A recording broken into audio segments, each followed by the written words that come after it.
네, 오늘은 예레미야서 29장 12절에서 23절 말씀입니다.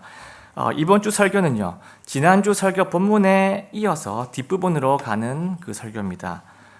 예레미야서 29장은 이제 더 중요한 부분이 남아 있습니다. 그래서 오늘은 한 발짝 더 나아가 보겠습니다. 지난주 설교는 우리가 잘 기억이 안 날 수도 있죠. 그래서 아주 간단하게 상기시켜 보겠습니다. 이 예레미야서 29장은요, 예레미야가 바빌론 포로로 끌려간 유다 백성들한테 이제 보내는 대언의 편지입니다. 편지지만 하나님의 말씀이기 때문에 대언입니다. 그 편지의 내용은 지금 너희를 바벨론 포로로 끌려가게 한 주체가 바로 하나님이셨다. 이것이 주 내용입니다. 그래서 너희가 포로라고 할지라도 그 상황에 흔들리지 말고 중요한 것들은 챙겨가면서 일상을 잘 이루어 가라라고 그렇게 말씀을 하셨습니다. 근데 이 와중에도요, 거짓 대언자들은 2년 안에 너희가 돌아오게 될 것이다 이렇게 말을 했는데요, 이 말의 내용은 하나님의 계획이 아니었고 그냥 거짓 대언이었습니다. 진짜 하나님의 계획은 안타깝지만 너희가 70년 동안 포로 생활을 하다가 너희가 돌아오게 될 것이다 라고, 이 내용이 하나님의 대언이었고 예레미야 대언자가 이것을 확실하게 선포를 했습니다. 자, 그런데 여기서 우리는 몇 가지 의문을 품을 수가 있습니다. 포로 생활이 왜 짧은 2년이 아니고 왜 70년일까? 왜 이렇게 길까? 의문이 들 수 있습니다. 저는 개인적으로 궁금했습니다. 또 두 번째 의문점이 있습니다. 유다 백성의 입장에서 예레미야 대언자의 말과 거짓 대언자의 말을 딱 동시에 따게 들었을 때 어떤 대언이 진짜 하나님의 말씀인지 어떻게 구별할 수가 있을까? 이것도 궁금했습니다. 유다 백성들 중에서는요, 자기가 믿고 싶은 것만 믿고 싶은 부류도 있었겠지만 반대로 정말 하나님의 대언이 무엇인지 그 뜻을 알 수만 있다면 그것을 따르고자 했던 백성들도 분명히 있었을 겁니다. 그래서 이번 시간에는요, 우리 입장에서도 충분히 궁금할 수가 있는 이 부분들을 오늘 본문과 예레미야서 전체 성경을 찾아가면서 한번 알아가 보겠습니다.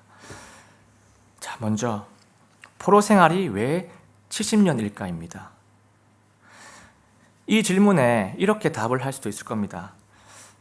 이 유다 백성들이 저지른 그 죄값이 너무나 커가지고 그 죄의 무게가 너무나 무거워가지고 하나님께서 그분의 주권으로 70년형을 선고를 내리신 것이다, 이렇게 생각할 수도 있을 겁니다. 자, 그런데 이것이 정답일까요? 이 질문은 나 혼자 아무리 혼자 머리를 싸매고 고민을 하고 생각을 해봐도 그래도 나오는 답이 아닙니다. 왜냐? 이 답은요, 하나님만 알고 계시기 때문입니다. 하나님의 계획이고 하나님의 판단이었고 하나님의 생각이었기 때문입니다. 그래서 이 답은요, 하나님의 뜻이 그대로 반영이 된 성경을 보면 알 수가 있습니다. 자, 오늘 본문의 시작 29장 12절 13절입니다. 그때에는 너희가 나를 부르고 가서 내게 기도하리니 내가 너희 말에 귀를 기울이리라. 또 너희가 너희 마음을 다하여 나를 찾을 때 나를 구하겠고 나를 만나리라. 아멘입니다. 자, 이 구절에서 중요한 단어가 나오죠. 뭡니까? 제일 첫 부분에 그때는 언제를 말할까요?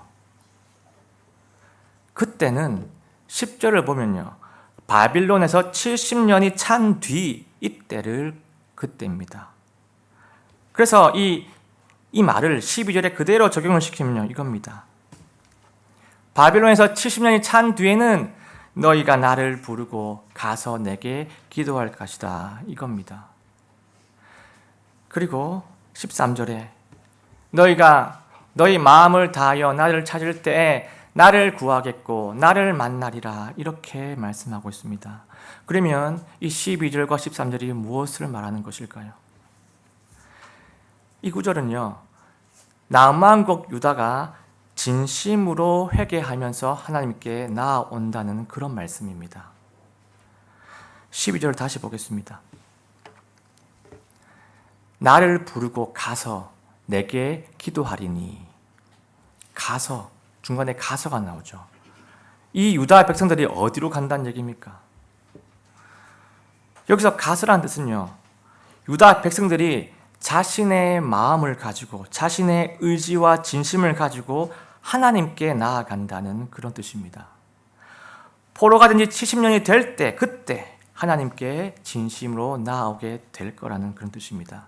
그러면 왜 유다가 포로 생활 70년째 해방이 되는지 우리가 짐작을 할 수가 있습니다. 그때 유다가 하나님께 엎드렸기 때문입니다. 그때 유다가 하나님께 부르짖었기 때문입니다. 꽤 시간이 오래 걸렸죠. 70년이 돼서야 하나님께 무릎을 꿇었습니다. 그리고 이스라엘의 리더는요, 리더급도 역시 이때 무릎을 꿇습니다. 다니엘서 9장 2절 3절입니다. 곧 그의 통치 제1년에 나 다니엘이 책들을 통해, 다니엘이 어떤 책을 막 보고 있는 겁니다. 주의 말씀이 대언자 예레미야에게 임하여 알려주신 그 횟수를 깨닫되 곧 그분께서 예루살렘이 황폐한 가운데 70년을 채우시리라는 것을 깨달으니라. 이에 내가 금식하며 굵은 베옷을 입고 죄를 덮어쓴 채 주 하나님을 향해 내 얼굴을 고정하고 기도와 간구로 구하였으며. 자, 지금 이 내용은요, 다니엘 대언자의 내용입니다. 이 다니엘은요, 유다가 바빌론 포로가 된 지 70년이 딱 됐을 때 어떤 책을 보는데, 그 책이 뭐냐? 눈물의 대언자, 그 당시 아무도 거들떠 보지도 않았던 예레미야가 기록한 대언의 기록을 보게 됩니다. 그 대언의 기록을 딱 보고 그리고 깨닫게 됩니다. 아, 바로 회개구나. 바로 회개구나. 그래서 이 다니엘은요, 그때 하나님께 금식을 하면서 그때 하나님 앞에 엎드립니다. 그리고 하나님한테 이렇게 고백을 합니다.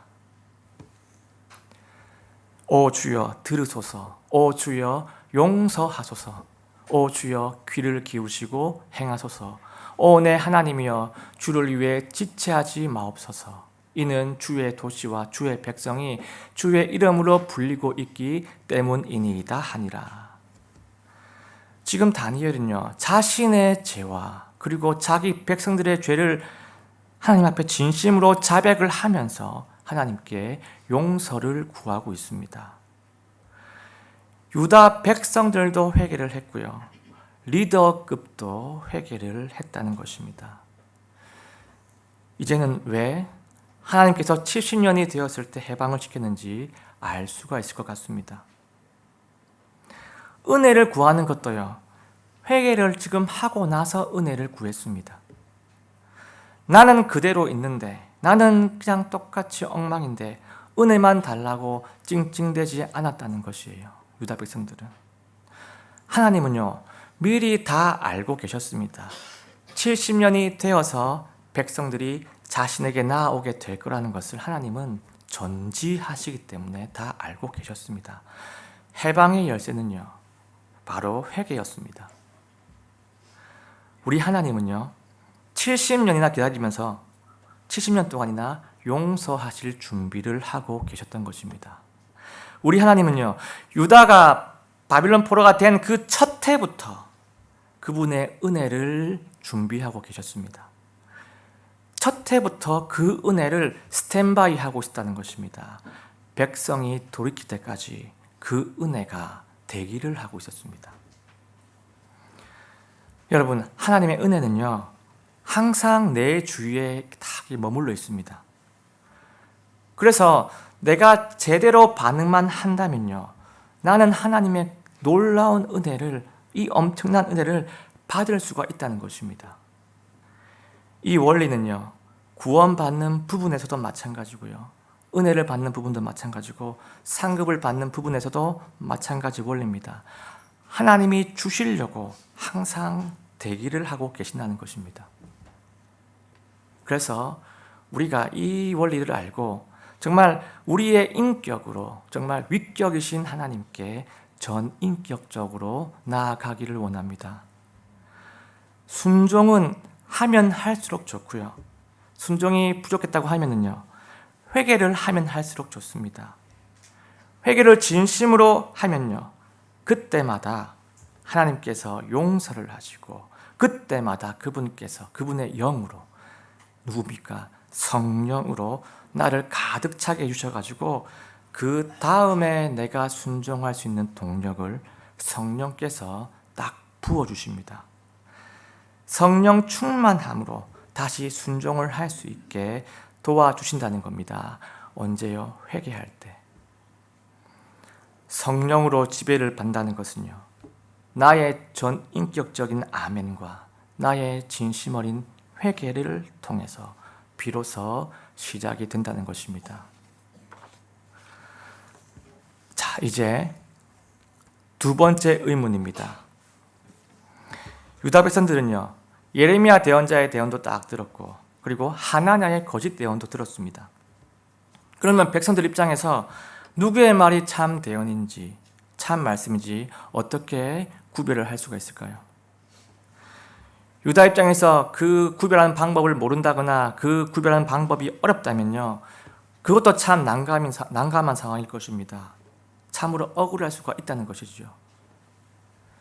하지만 거짓 말씀과 하나님 말씀 구별할 수 있는 포인트를 성경을 통해서 발견할 수가 있습니다. 그래서 그 구별점을 한번 살펴보겠습니다. 하나님 말씀과 거짓 말씀을 구별할 수 있는 구별점 첫 번째입니다. 하나님의 말씀은 더 구체적이고 또 일관적입니다. 자, 오늘 본문이나 이 예레미야 전체를 딱 보면요, 거짓 대언자들은요, 결론만 딱 얘기합니다. 이상하게 결론만 얘기해요. 결론만 딱 얘기해도 백성들한테 먹힙니다. 왜? 백성들이 바라고 있는 거기 때문에 따지지도 않고 묻지도 않고 받아들입니다. 자, 거짓 대언자 하나냐의 대언자 말을 한번 보겠습니다. 이거는 하나냐가 하는 거짓말입니다. 군대들의 주 곧 이스라엘의 하나님께서 이같이 말씀하여 이르시기를 내가 바빌론 왕의 멍에를 꺾었느니라 라고 거짓말을 하죠. 바빌론 왕 느부갓네살이 이곳에서 취해 바빌론으로 옮겨간 주의 집의 모든 기구를 만 2년이 차기 전에 내가 이곳으로 다시 가져오며.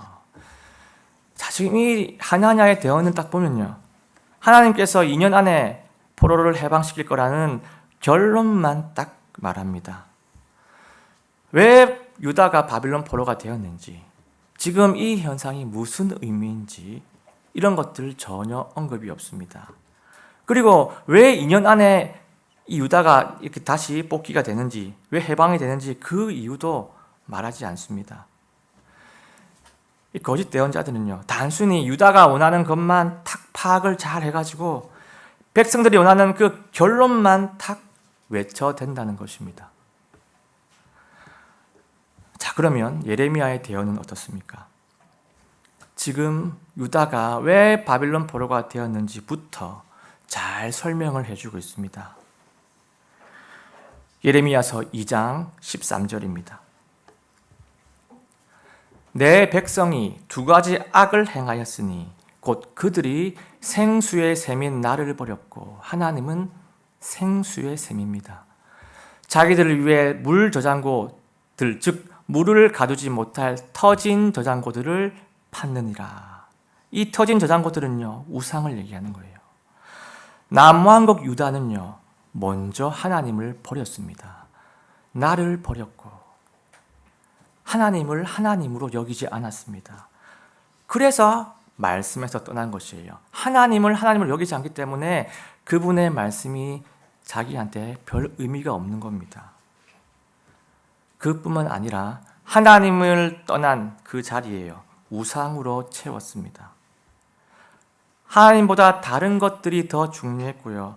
그 우상한테 더 희망을 걸었습니다.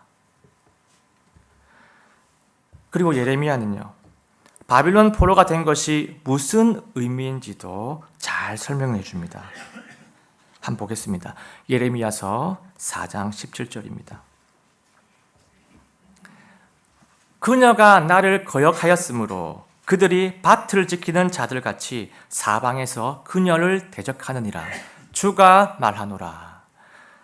자, 유다가 이 바빌론 포로가 된 것은 국력이 약해서가 아니라, 싸움을 못해서가 아니라, 총과 칼을 잘 휘두르는 기술이 부족해서가 아니라, 검이 철이 아니고 청동이 아니고 이런 것 때문이 아니라, 나를 거역하였으므로, 하나님을 거역했기 때문에, 하나님의 경고를 계속 무시했기 때문에 바벨론을 사용한 하나님의 징계라고 지금 말씀하고 있습니다. 이 과정들을요, 이 이유들, 이 연유들을 예레미야는 처음부터 차근차근 계속해서 피력을 해왔습니다. 계속 무시를 당했지만요, 그래도 계속해서 일관적으로 선포를 했습니다. 하나님의 말씀이 거짓 말씀보다 더 구체적이고 더 일관적인 이유가 있습니다. 그 이유가 뭐냐면요, 자기 백성들이 그분의 말씀을 알아차리기를 하나님께서 더 간절히 원하시기 때문입니다. 하나님은요, 혹여나 백성들이 내 말을 못 알아들을까 싶어가지고 논리적으로도 말을 하고, 감정적으로도 호소해보고, 의지적으로도 의지를 피력해보고 부단히 말씀을 해오고 계셨습니다. 우리 하나님은 신실하시고 사랑이시고 긍휼이 너무 많으셔가지고 자기 백성들이 충분히 이해할 수 있도록 성의 있게 너무나 열심히 말씀을 해주십니다. 그래서 이 하나님의 말씀이요, 거짓 대언과 비교해서 더 구체적이고 더 일관적이고 계속 나오는 것입니다. 자, 이제는 거짓 말씀과 하나님 말씀을 구별할 수 있는 두 번째 포인트입니다. 거짓 말씀은 달달하지만 결국 하나님의 백성들을 해친다, 이것입니다. 자, 마태복음 7장 15절입니다. 거짓 대언자들을 조심하라. 그들은 양의 옷을 입고 너희에게 오지만 속은 약탈하는 일이니라. 자, 여기에서 양의 옷이 나오죠. 이 양의 옷이 무엇을 의미할까요? 이 양의 옷은요, 이걸 위장을 했다는 거예요. 가면을 쓰고 위장을 했다는 거예요. 성경에서 성도들은 양으로 비유를 합니다. 그래서 이 거짓 대언자들은 양으로 위장을 딱 해가지고 그 양의 물이 성도들한테 쓱 들어옵니다. 처음에는 성도들한테 유익을 주는 것 같습니다. 하지만 결국에는 이리의 모습을 드러내가지고 양들을 해칩니다. 마찬가지입니다. 이 예레미야서에 나오는 거짓 대언자들도요, 백성들이 원하는 그 달달한 내용을 쓱 던져줘가지고 그 백성에게 꿈을 주고 희망도 주고 했을 겁니다. 그래서 주변 국가들하고 힘을 딱 합쳐가지고 반바빌론 동맹을 맺어서 바빌론을 대항하게 만듭니다. 대항의 결과는 어떻습니까? 완전히 얻어터져가지고 멸망하게 됩니다. 남한국 유다에 남아있는 자들은요, 포로로 안 끌려가고 그 유다 땅에 남아있는 자들은요, 더 철저하게 망하게 됩니다. 자, 그리고 이 거짓 말씀은요, 아주 디테일한 부분까지도 백성들에게 해를 끼칩니다. 지금 전체적으로 멸망하게 만들었지만요, 생활 속에 디테일한 부분까지도 해를 끼칩니다. 그리고 그것도 본인들의 이익을 위해서 백성들에게 해를 끼칩니다. 한번 보겠습니다. 예레미야서 29장 23절. 이는 그들이 바로 유다에 있는 거짓 대언자입니다. 이는 그들이 이스라엘 안에서 나쁜 짓을 저지르고 자기 이웃의 아내들과 간음하며 또 내가 그들에게 명령하지 아니한 거짓말들을 내 이름으로 말하였기 때문이니라. 자, 지금 이 내용이 바로 유다에 있는 거짓 대언자들의 소행입니다. 거짓 대언을 전해가지고 나라도 멸망하게 만들었지만요, 백성들의 개개인 속에 들어가가지고 물질도 갈취하고 성도 갈취하고 개개인의 삶까지도 다 해를 끼칩니다. 개인의 삶까지도 망가뜨린다는 것이에요. 공동체도 무너뜨리고 개인도 무너뜨리는 것이 바로 거짓 말씀입니다. 그래서 두 번째 포인트, 거짓 말씀은 달달하지만 결국 하나님의 백성들을 해친다, 이것입니다. 자, 이제는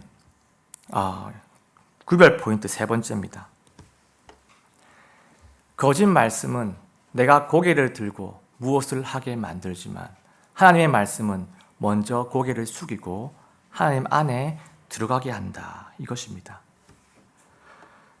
자, 오늘 여기 예레미야서에 유다의 거짓 대언자 중에 스마야라는 대언자가 있습니다. 이 스마야는요, 유다의 제사장 스바냐한테 이런 말을 합니다. 이런 명령을 하고 이런 책망을 합니다. 한번 보겠습니다. 예레미야서 29장 26절입니다. 이게 지금 거짓 대언자 스마야가 제사장 스바냐한테 한 소리입니다.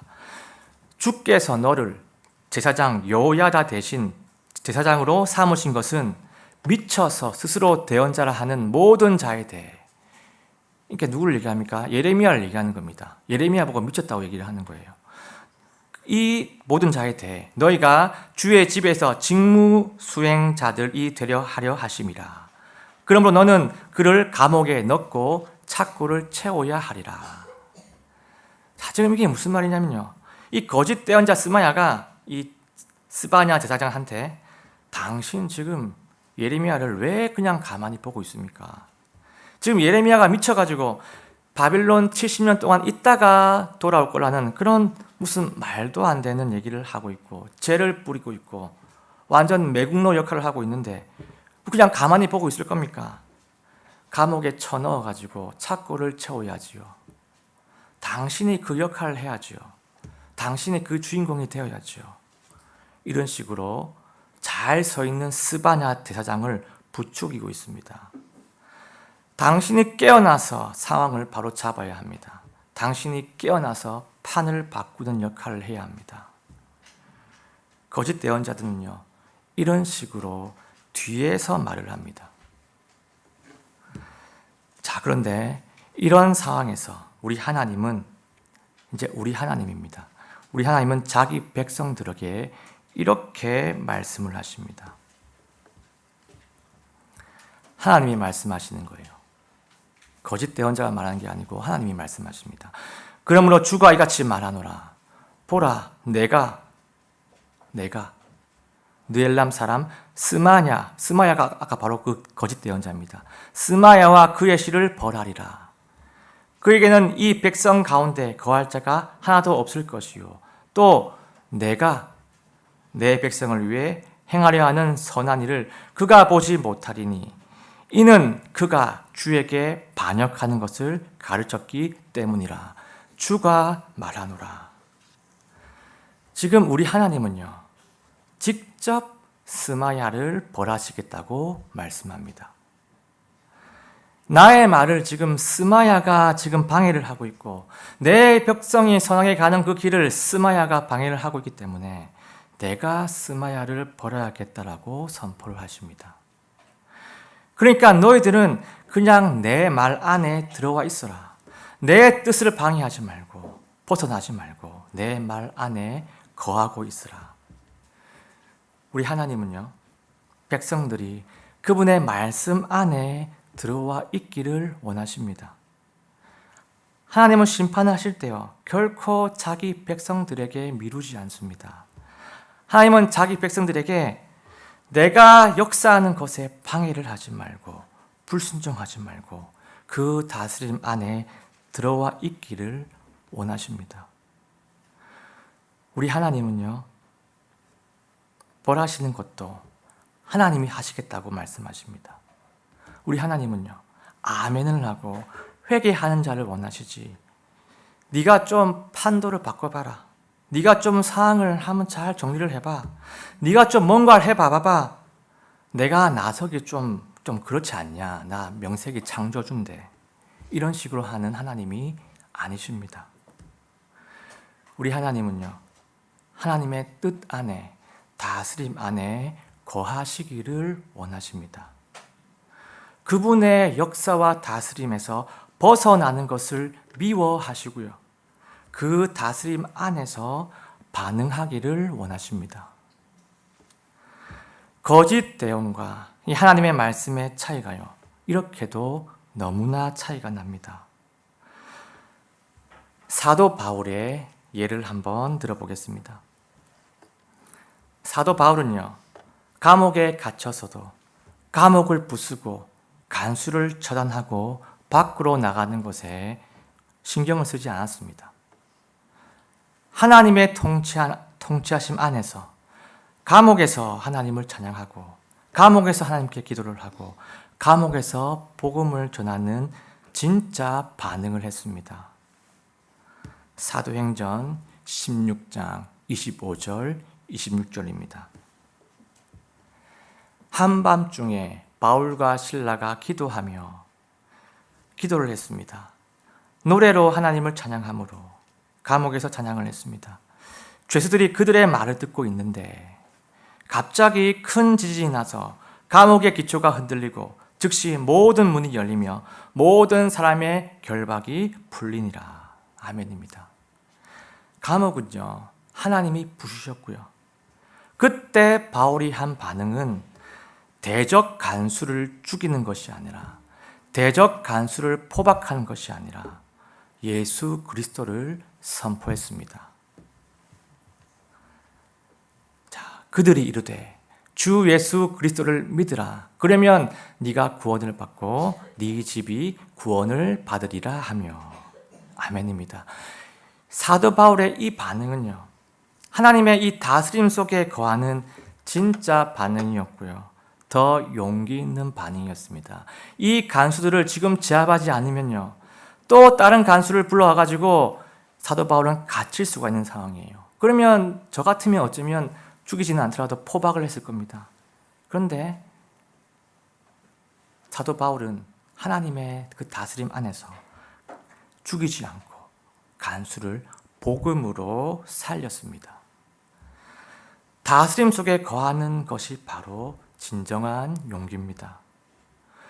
왜 진정한 용기냐면요, 이 다스림 속에 안에 거하는 것은요, 자기 부인이 있어야 가능하고요, 그리고 하나님을 절대적으로 상대적이 아닙니다. 절대적으로 인정을 해야 가능하기 때문입니다. 그래서 하나님의 말씀은요, 하나님의 그 다스림 속에, 그 속에서 아멘을 하고, 그 속에서 회개를 하고, 그 다음에 액션하게 하는 것이 바로 하나님의 말씀입니다.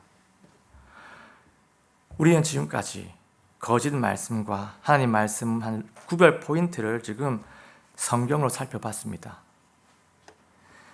그런데 자, 우리가 거짓 말씀, 하나님 말씀 구별하는 방법을요, 다 알고 있다고 하더라도요, 그래도 우리는 거짓 말씀에 넘어갈 수가 있습니다. 어떨 때 넘어갈 수가 있습니까?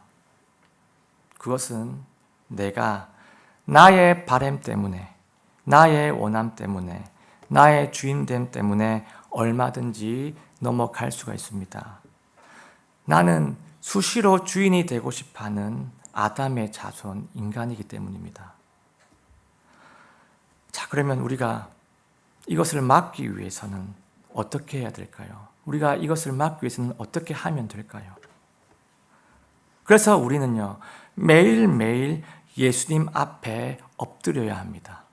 우리는 매일매일 말씀 앞에 엎드리고 말씀 앞에 나아가야 합니다. 말씀이 바로 예수 그리스도입니다. 매일매일 예수님 앞에서 무릎으로 기도를 해야 합니다. 이런 식으로 진정으로 예수님께 기도를 해야 합니다. 마태복음 20장 32절에서 34절입니다. 이런 식으로 우리는 예수님께 은혜를 구해야 합니다. 이 구절을 다 같이 읽고 설교를 정리하려고 하겠습니다. 자, 32절입니다. 자, 시작. 예수님께서 멈추어 서서 그들을 불러 이르시되 내가 너희에게 무엇을 해주기 원하느냐 하시니 그들이 그분께 이르되 주여 우리의 눈을 열어 주옵소서 하므로 이에 예수님께서 그들을 불쌍히 여기사 그들의 눈에 손을 대시니 즉시 그들의 눈이 시력을 받고 그들이 그분을 따르니라. 아멘입니다. 그들이 예수 그리스도가 눈을 딱 손으로 대니까 그들의 영적인 눈도 열리고 그들의 시력도 열립니다. 그들의 눈이 열립니다. 그들은 태어나서 이제 세상을 보게 됩니다. 그런데 어떻게 됩니까? 세상을 보면서 집에 가서 어머니께 말씀드려야지, 아버지께 말씀드려야지 이렇게 하지 않고요. 그들이 그분을 따르니라. 우리가 영적인 눈이 열리면요, 하나님의 말씀을 따르게 됩니다.